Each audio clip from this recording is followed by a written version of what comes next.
Hi and welcome back to our show, visual storytellers and filmmakers out there. How are you doing? And how are you doing, Rainer? Nice to see you. Very good, thank you. Hi. Hi, we are focusing today on video and filmmaking, and it's going to be a lot about effects, especially effects that you already create during filmmaking, during shooting, but also afterwards. And what is exactly coming up, Rainer? Can you tell us a little more? Sure. We have a very special guest, and he's creating a very cool, entertaining, and surprising videos for mainly social media. And you could call it more or less like video magic. I think this is what other people called it. And I'll just show you a quick example of what he's doing.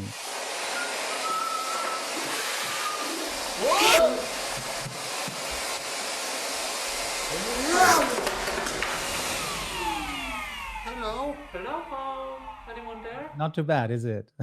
Absolutely not, no. And he's joining us now from Vienna in Austria. Hello, Joel. There he is. Hi. Hi, good to see you. Hello. How are you doing, Joel? I'm doing great, thank you. How are you guys? Very good, thank you. We have to mention, though, that you're joining us from Vienna in Austria, but I think you're Swiss, right? I'm Swiss, yeah, but I moved to Austria like 3 years ago. Yeah, exactly. So I live here since 3 years. Okay, cool. So tell us a little bit about you and your work as a filmmaker, Joel. How does it come that you're creating these short, entertaining, surprising social media videos? Yeah, well, I have to take that story back to 2008, I think, when I started with parkour, like the sport, parkour and freerunning. This is actually how my career started into this filmmaking community as well. Because in parkour, you were always filming your jumps and what you do, and you put those videos online, etc. And then in 2015-16, I started to get more and more of those influencer requests, like brands that wanted me to create social media content for them and promote their product. And I was always like doing a flip, for example, with a product. But for me, it was always kind of like, it might be interesting for other people, like if they see someone doing a flip. But for me, it was always kind of boring because, okay, I just do a flip. Like, okay, I can do flips. Yeah, fine. Just a flip. Yeah. Yeah. I wish I could do a half of a flip. Okay. Yeah, I mean, it felt so normal to me, but I kind of wanted to create something more unique because there are a lot of people in my community that can do flips. So I was thinking of visual effects or like ways to create a video and be creative in a way with visual effect content and combine these two things with flips and video effects. There's one video that was really nice, talking about flips. Maybe I can show that as well because it's dealing with a flip, a very special one. Oh yeah. Wow. Okay. Yeah, I created this one almost 2 years ago, actually. No, it's kind of funny because this rock, I saw some photos of this rock before because it's very unique because it's so small. And I came there and I was like, I want to film something here. And I was thinking about different ideas. And then all of a sudden I was like, oh, it would be cool if it starts to fall and people would believe that it starts to fall on me. So yeah, this is how it started. How would you call yourself as a filmmaker? What kind of genre is this, or like how would you describe it? I mean, is there a term for it, or how do you describe it towards others?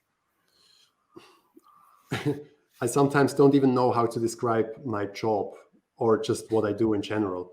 But I mean, if people ask me what kind of videos I do, I mostly say creative short form content. Mm-hmm. But it's funny because in the end, it's just something that I'm doing, and I don't really want to have a name for it. It's just this is what I'm doing, and it ends up being visual effects, creative content.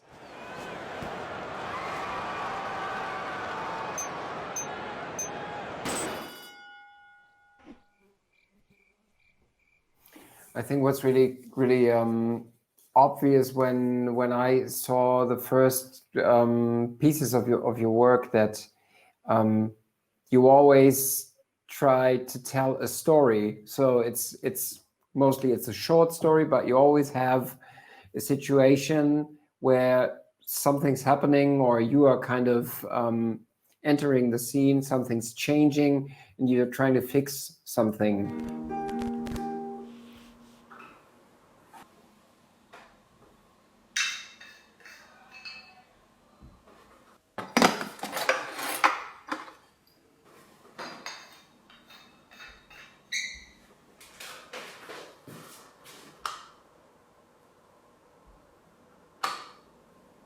How important is that to really tell a story? Well, I think in the end, every video and everything we create are or should be real life stories. And everything that happens in real life is eventually a story.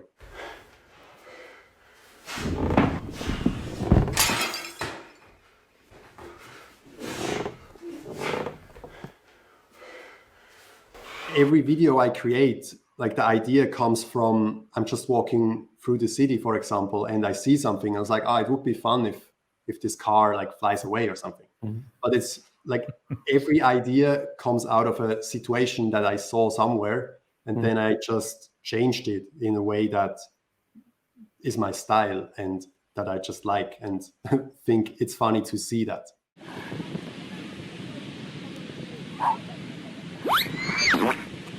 Generally, you work with After Effects, well, almost classic tool, and you have to spend some hours on learning it. I Some guess. hours is good, yeah. Yeah, I worked with Sony Vegas before, and then I got a MacBook and I had to change to Premiere, and I didn't like this at all. It was so complicated in the beginning, and then all of a sudden, when I started to make more visual effects, I had to get into After Effects because it just works better.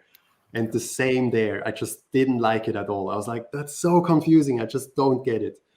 And yeah, how you said, like you just spend hours, you spend days and weeks on it. And all of a sudden it becomes kind of normal and you understand it and you get the logic behind it. One thing I liked about your videos on your YouTube channel, you did a tutorial on how to create a special effect, in this case with knives. Let's have a look at it because it's really nice how you explain that. I would like to show you. You ready? Ooh. Well, yeah, you see, it's not real. It's just a picture that is somewhere here in front of my face. So for the first clip, we literally just have me sitting there and pretending to throw the knife. And for the sequence where the knife is flying through the air, I literally just gonna get a parallel shot across here, and then I simply gonna insert the knife spinning.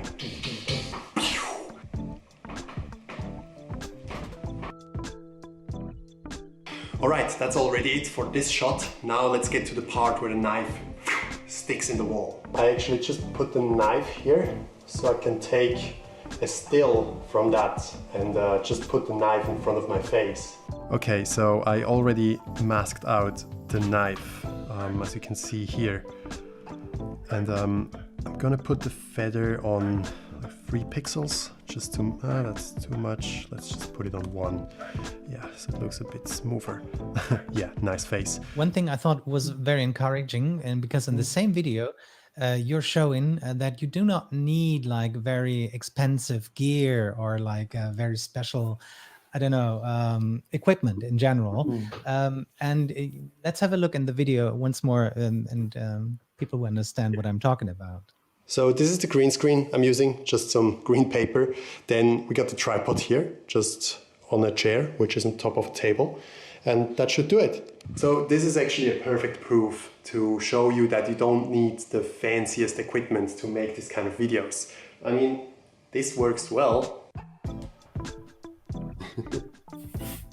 Yeah, So it's amazing. That's actually something I really enjoy, like especially working on client projects especially when the client is on the shoot and I start doing some really weird things and they are like, what is he doing? Like, we hired this guy and he's playing around with like some rope and just some weird stuff. And then they see you do that on a Yeah, shooting like, in front of I clients? You wouldn't. recently had a shoot where it was for a bartender, and the idea was to have an ice cube flying around. So what I did was with a lighter, I heated up a little metal steel to make a hole through the ice cube, and then I put a little little bit of rope around it. Yes, flying ice cube. And then I had the camera here, and I was literally going around like this. It's so funny. And the client was there and was just like, oh my God. And then they saw the final result. And go. Nice. And it was like, oh wow, that's such a cool effect. And I really like this reaction when people are like, okay, and then they're blown away.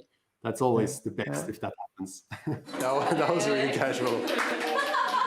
I have one question left, because I saw in your knife video also one scene. I was wondering if this was for real or this was fake as well. Maybe you can tell us about it. Give me a second. This one? Yeah. Yeah. Okay. Oh, hello there. I didn't see you there. So while you probably sit around at home, I would like to show you a little trick. I uploaded that video on TikTok and it got blocked. Like, it was against the restrictions. Yeah, it was too dangerous. Play it again and I will tell you where the cut is.